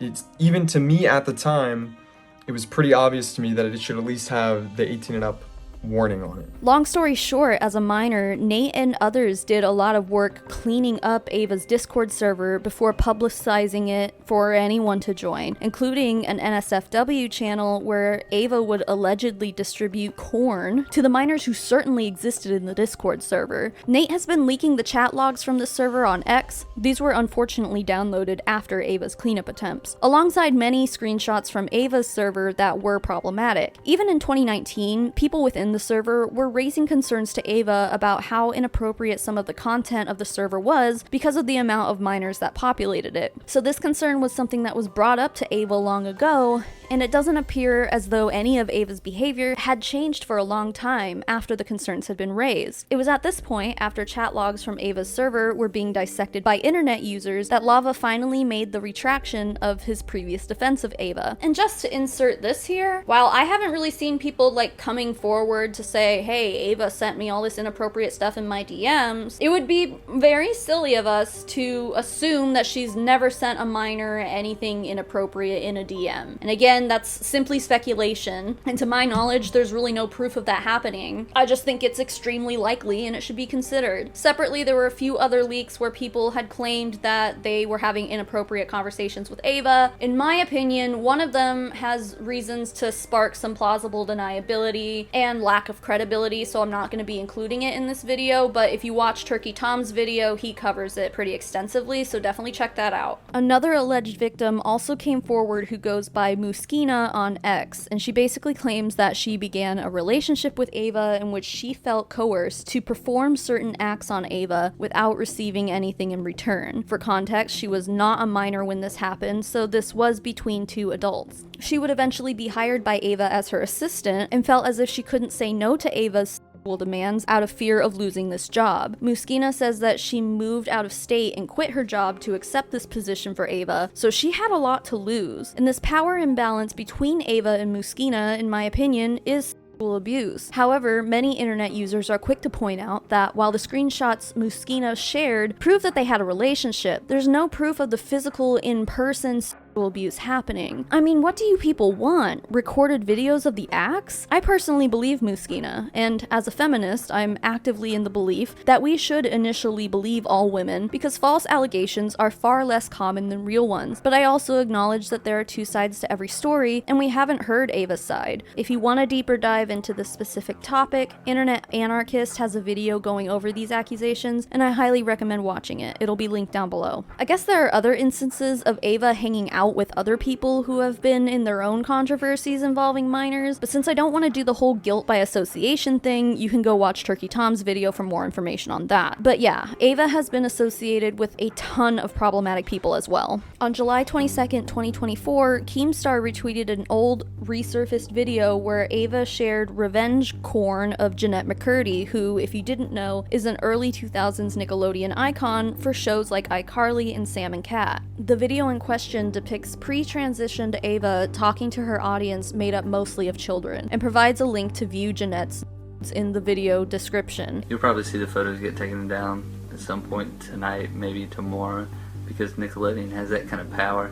But the link's in the description if you want to see them. I mean, I'm not endorsing people to go look at somebody else's private business, but I know that you know, people might want to see them, so it's there if you want it. Ava can say, I don't endorse anyone looking at these pictures all she wants, but her providing a link says otherwise. For the record, when this leak happened, Jeanette McCurdy was in her early 20s, so she wasn't a minor. That doesn't make what Ava did much better though, as she was still essentially, and in my opinion, distributing corn to minors, since that was what the majority of her audience was. On July 23rd, 2024, Ava tweeted that she would no longer be part of MrBeast, writing, I would like to apologize for any of my past behavior or comments if it hurt or offended anyone. It was not my intent. Seeing recent events, we've mutually decided it's best I permanently step away from all things MrBeast and social media to focus on my family and mental health. I humbly apologize to anyone I've hurt with my unacceptable social media posts, past actions, and to those who may feel betrayed by how I used to act online. To lump these two factors together to create a narrative that my behavior extended beyond bad, edgy jokes is disgusting and did not happen. In past years, I've learned that my old humor is not acceptable. I cannot change who I was, but I can continue to work on myself. I don't want these accusations to impact the hundreds of people who work at MrBeast, which is why I've stepped away. Ava definitely said some of the things that she should be saying in this thread, but in my opinion, there's really no coming back from being a PDF file. Even if Ava never physically did anything to a minor, her conversations with minors are deplorable, and it's clear where her attraction lies. For her own sake, I hope she improves herself and grows outward and away from her disgusting attraction to children, but I'm not sure that someone can willingly change that part of themselves. Once a PDF file, always a PDF file, as far as I see it. I think a lot of people see it that way too, given that many of the predators caught on the original TCAP still receive criticism to this day, rightfully so, despite the show being about 2 decades old now. I always want to give people the opportunity to grow and change their behaviors, and I absolutely believe that people are capable of doing so, especially when you're addressing past online behaviors. What I don't believe is possible, however, is changing who you're attracted to. So even if Ava never spoke to another minor ever again, we all know her deep inner thoughts about minors now. We're not talking about some old racist tweets from 10 years ago. We're not talking about old homophobic views that are pulled off of someone's social media. All of those things, I believe, can be changed with the right education and having meaningful conversations about the topics. But we're talking about her behavior and attraction towards minors. Some people in this comment section are probably going to say otherwise, and they can do that, but that's just simply my opinion. The day after Ava announced her departure from MrBeast, Jimmy made a statement that said, over the past few days, I've become aware of the serious allegations of Ava Tyson's behavior online, and I'm disgusted and opposed to such unacceptable acts. During that time, I've been focused on hiring an independent third party to conduct a thorough investigation to ensure I have all the facts. That said, I've seen enough online and taken immediate action to remove Ava from the company, my channel, and any association with MrBeast. I do not condone or support any of the inappropriate actions. I will allow the independent investigators the necessary time to conduct a comprehensive investigation and will take any further actions based on their findings. That would be be a great response if Jimmy hadn't allegedly known and participated in such discussions. According to this screenshot posted in response to Jimmy's statement by ex-user Madam Savvy, in which Jimmy allegedly makes comments about the size of Ava's junk. This screenshot alone could just be viewed as locker room talk between bros, but it was allegedly sent to a Discord server where minors would be presumed to be all over it. That's gross. All of that being said, Dawson claims that his third video in his series exposing MrBeast will be about how much Jimmy truly knew, which is allegedly pretty much everything. Chris is the tip of the iceberg. And when Jake the Viking says MrBeast knew, yeah, MrBeast knew. Despite all of this, Jimmy still kept Ava on his staff as they continued to make videos to be uploaded to the world's largest YouTube audience, which is largely made up of children. That is an absurd lapse in judgment on Jimmy's part. Dawson claims Jimmy couldn't fire Ava because she had too much blackmail against him. I heard many times that Ava Kris Tyson is a major liability, but they can't get rid of her because she's already threatened legal action and she knows too much. And when all this information comes out about everything that she knew, everything other people know, I promise you on everything MrBeast has done. Amazon, if you can get your money back, get your money back. So it'll be fascinating to see where all of these allegations go next. I honestly cannot wait. The phrase Jimmy knew is one that you'll see popping up a lot regarding Jimmy's knowledge of PDF files on his staff. If you thought Ava was the only one, you'd be wrong. In Dawson's second video in his interview with Jake Weddle, Jake makes a few claims. First of all, he says he's heard rumors that employees of MrBeast had been fired for sexually assaulting young people. I've heard rumors. I can't confirm or deny anything. I don't have any tangible evidence, but I've heard stuff that if it could be investigated, that'd be great. But it's like water cooler talk. But I've heard things, yes, of course. I heard, people have been let go for assaulting some very young people. Without any evidence to go off of, I have to leave it there. However, I hope Dawson will address this in his third installment of his MrBeast expose. What we do have plenty of evidence for is the fact that Jimmy had a registered sex offender on his staff, a man who simply goes by the name Delaware, who is the brother-in-law of another ex-employee of MrBeast, Jake the Viking. Yeah, another Jake, so I'm just gonna call him Viking from now on to avoid confusion. Viking has been a vocal MrBeast critic since he was supposedly fired about 4 years ago. Just because you're a disgruntled employee doesn't make your story any less true at face value. But Viking seems to be the kind of guy who is really loud when he feels like he's been wronged, but the moment he gets wrapped up in drama, he'll backpedal on everything he's ever said. So, Viking is the guy who made the infamous Jimmy Knew tweet while the Ava Kris Tyson expose was going on, alleging that Jimmy was aware of all of Ava's disgusting attraction and exploitation of minors. The thing with this, though, is that if Viking had enough knowledge to be able to confidently say that Jimmy knew about all of this, that also means that Viking knew as well and also decided to stay silent. Was it mainly MrBeast's responsibility, seeing as Ava was his employee? Yeah, of course, duh. But if Viking truly saw this as an issue, which clearly it is, he could have spoken up long before Ava got exposed, and that could have potentially saved other people from becoming victims in the process. Anyway, back to Delaware. So, in Dawson's interview with Jake, he brings up Delaware, and the internet went into sleuth mode trying to figure out who this mysterious Delaware was. Well, there was a known sex offender, registered sex offender, convicted sex offender, who worked there. From what I hear, I can't confirm or deny, from what I hear, he's on the registry for doing some not great stuff to some underage people, and they knew that. And he's working at a channel that has underage people on and around and is targeted to underage people, and they covered up the fact that not only did he work there, but he was like the manager when it all started. He'll be in videos, he'll be in thumbnails, he'll be around. And whenever he's wearing a mask. Why would you wear a mask? Why would you conceal your face? It's like, what are you concealing? That you are a registered sex offender? And that your face can be looked up on a thing?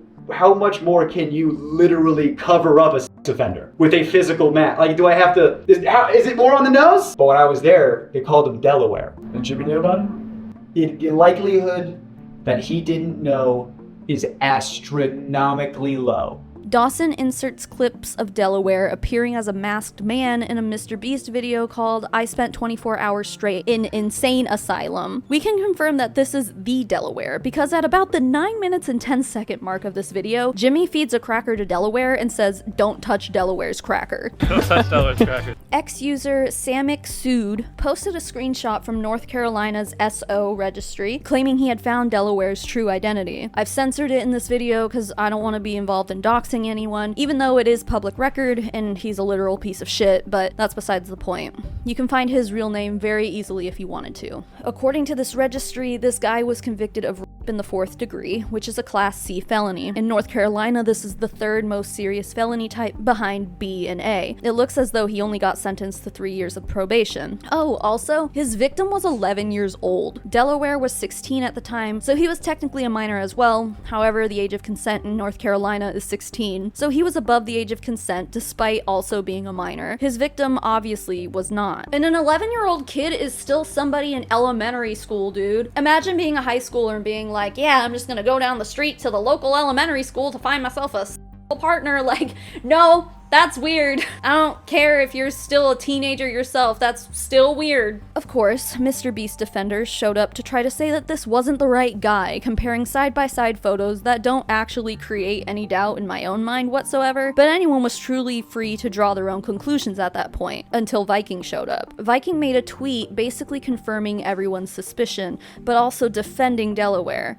His tweet said, "Here's the truth. Yes, Delaware is my brother-in-law. Yes, he is an RSO. When he was 21, a 16-year-old girl accused him and others of SA when she was 11. Delaware took a plea deal. That's why there was no jail time, but he still had to register. He was hired before I was, and was actually the reason I got hired at MrBeast. Before being hired, Delaware sat down with Jimmy and Sue, Jimmy's mom, and explained to them everything. So yes, Jimmy knew. But again, this incident happened in 2010. Delaware was hired in 2017, 2018. Delaware was also let go from the company before I was. Delaware was supposed to be a behind-the-scenes manager, but in a couple videos he was asked to partake because we needed people. He was reluctant, especially in the straitjacket video, because of his charges. That's why he wore the mask. Delaware's charges are set to be dropped this fall. Delaware has been nothing but a good person, an amazing husband to my sister, and the best father to my 2 nieces that I could ever ask for. They want no part in this, and they just want to live their lives away from the limelight. I understand why anyone would be upset and frustrated over these allegations, and I do not blame them. Hurting kids in any way is completely unacceptable, but in the case of Delaware, I firmly believe he did nothing wrong and look forward to the day these charges are dropped. Thank you." First of all, the fact that MrBeast hired Delaware before hiring Viking and not the other way around, despite knowing of his status as a registered SO and considering that his fan base is mainly made up of children and he admitted to knowing that, this is a huge lapse in judgment on Jimmy's part. He even allegedly had his mom involved in the hiring process, and even she couldn't advise her own son to seek literally anyone else to fill this position.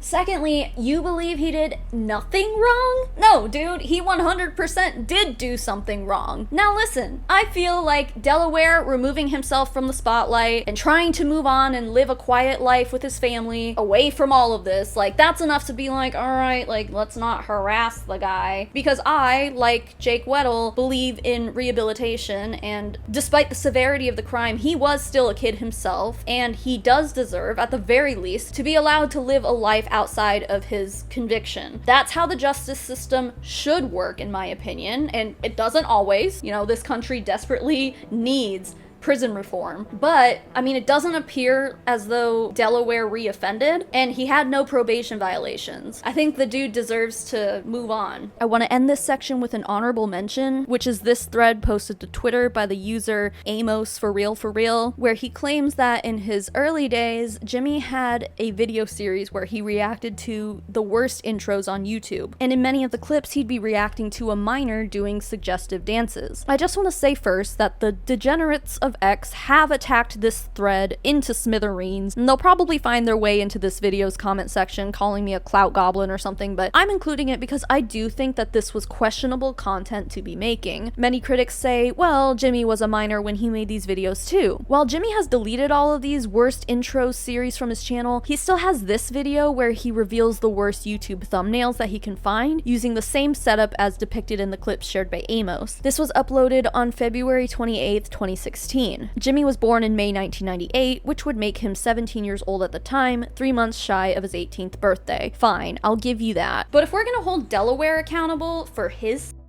activities with minors when he was 16, then it would be a double standard to be like, Jimmy looking at videos of 11-year-old boys shaking their butts right up to the camera while Jimmy was 17. That's totally fine. Like, double standards. Like, I realize that there is a difference between the two crimes. I'm just saying we should probably have conversations about both instances. Amos does post a screenshot proving that his 50th episode in this series was uploaded after Jimmy had turned 18. So it's entirely possible that some of these video clips appeared in MrBeast content after he had already turned 18. You might also argue that, oh, well, this was just the humor on YouTube at the time. Now listen, like, I've been on YouTube since YouTube started. Pretty sure I created my YouTube account in 2006. Maybe I could see someone saying that this was peak internet humor in 2006, but 2016, no way. Absolutely not. His intentions could just be to laugh at it, and he wasn't enjoying it in a manner, but he was sharing these clips to his YouTube channel that, at the time, still had thousands of subscribers. We all know that PDF files are all over YouTube and they're hunting for videos like this. Jimmy certainly made it easy for them to find this content all in one easy to access place. In my opinion, it's still questionable behavior that deserves criticism. Feel free to interpret this section how you want. Just know that my opinion is that it's still weird. His first piece of evidence is this clip that's heavily censored for good reason. But Amos says that it depicted a young person twerking in tight underwear. I don't know if this was Amos's edit or if this is how it actually appeared in the video, but he brings up the question of like, hey Jimmy, where'd you find all these clips? Are you actively seeking them out? Because you seem to have stumbled across quite a few of them. The second clip Amos shares is one of a very clearly young boy literally shaking his butt right up close to the camera. Okay, so am I the only one curious why he blurred out his butt, even though you can clearly see he has pants on? But the real question here is,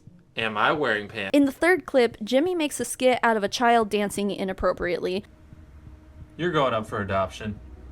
And while I can see his attempt at humor in this one, I still think it's really distasteful. Amos alleges that Jimmy privated these videos in 2018, with his most popular one having over 20 million views at the time of the privating. That is an insane amount of views. How many of those viewers do you think were watching this MrBeast series for nefarious reasons? I'll leave you with that. Finally, remember that hot, wet soup podcast I showed you earlier? Well, another clip from that podcast episode was recently spread around that I think is absolutely horrifying. For context, he was talking about the Cash Me Outside girl, Bhad Bhabie, who at the time of this recording was 14 years old. When this podcast episode was released, Jimmy was over 18. So just listen for yourself. And he did say that he enjoys the Cash Me Outside girl and thinks she's funny, so let's just... So that just shows what... Let's be real, you want to put your dick in her?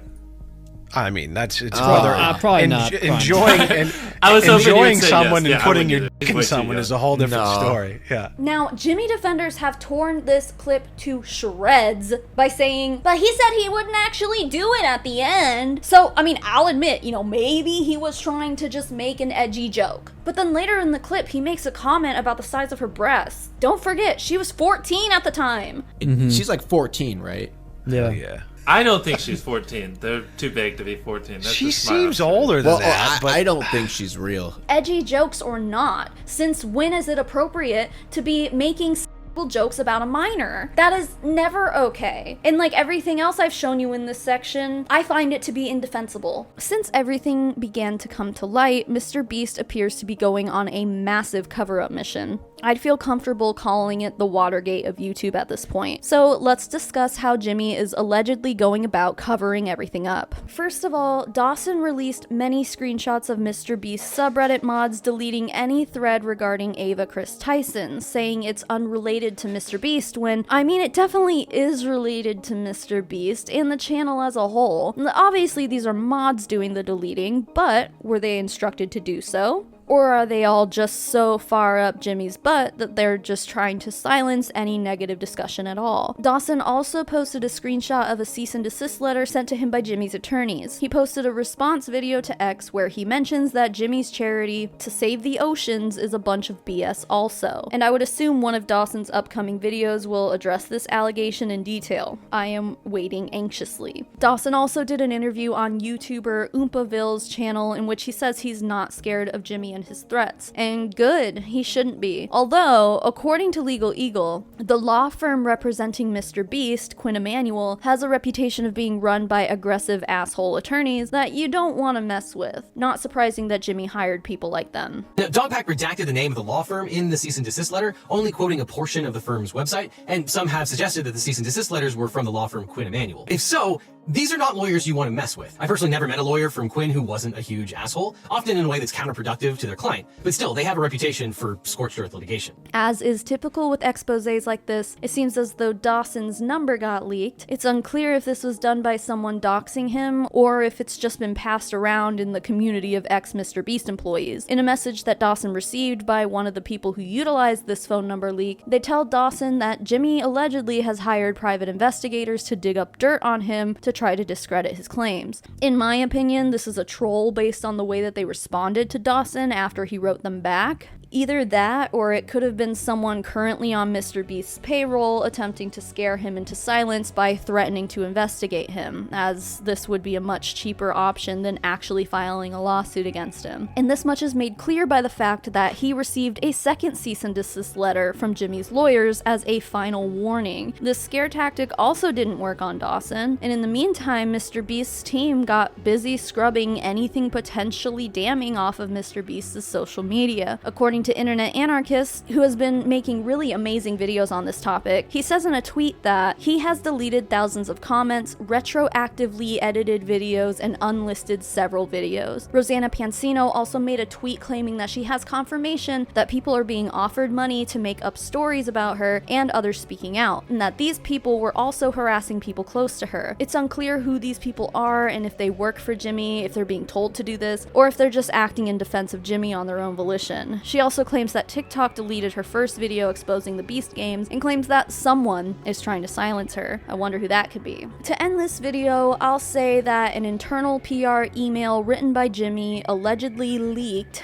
And I say that sarcastically because it's my opinion that Jimmy knew that this would leak and he wanted it to leak, because if people take it at face value, it makes it look like they're taking the allegations seriously. To summarize the email, Jimmy says that the company has hired Quinn Emanuel, allegedly the law firm that's currently threatening to sue Dawson, to conduct a thorough investigation about the Ava Kris Tyson situation. No mention of using that same law firm to silence your critics though, huh? Jimmy also says that they hired a new president and chief human resources officer named Jeff, and will be implementing listening sessions with Jeff to hear about any employee concerns, new mandatory training about proper workplace conduct, an anonymous reporting system, and an external review of the company's policies. After we all saw that leaked employee manual that you wrote, Jimmy, that's probably a good call. After all of this has happened, and with Dawson vowing to put out more content exposing MrBeast, it makes me wonder who's gonna step out and disassociate with him. Any public figure who still chooses to associate with Jimmy after all this should be side-eyed at this point, because if you condone what we've covered here today, I'd be willing to bet that you have a lot of problematic views that lie outside of what Jimmy has done. And now with that, guys, that is all I have for you. However, we're probably going to get another info dump from Dawson. I would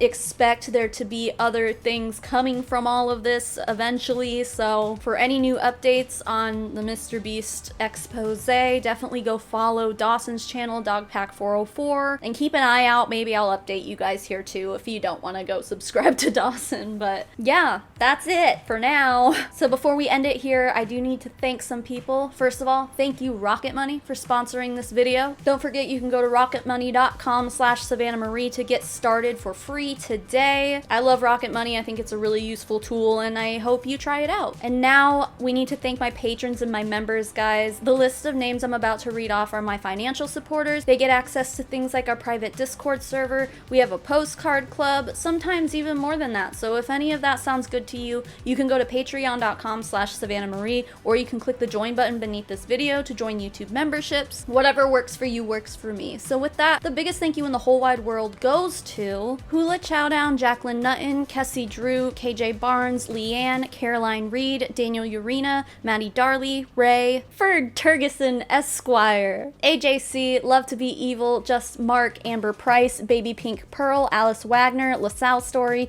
Mother Dragon 82, Fallon Lowry, Hannah, Jessica Billhart, Emion, and Auntie Lou. And to the rest of my financial supporters, thank you so much for being here and for being you. And even if you're not a financial supporter, thanks for making it to the end of this video, because it was probably pretty long and YouTube loves watch time. So you just being here helps my channel, so I really appreciate it. And with that, guys, that's the end. I'll see y'all next time. Bye.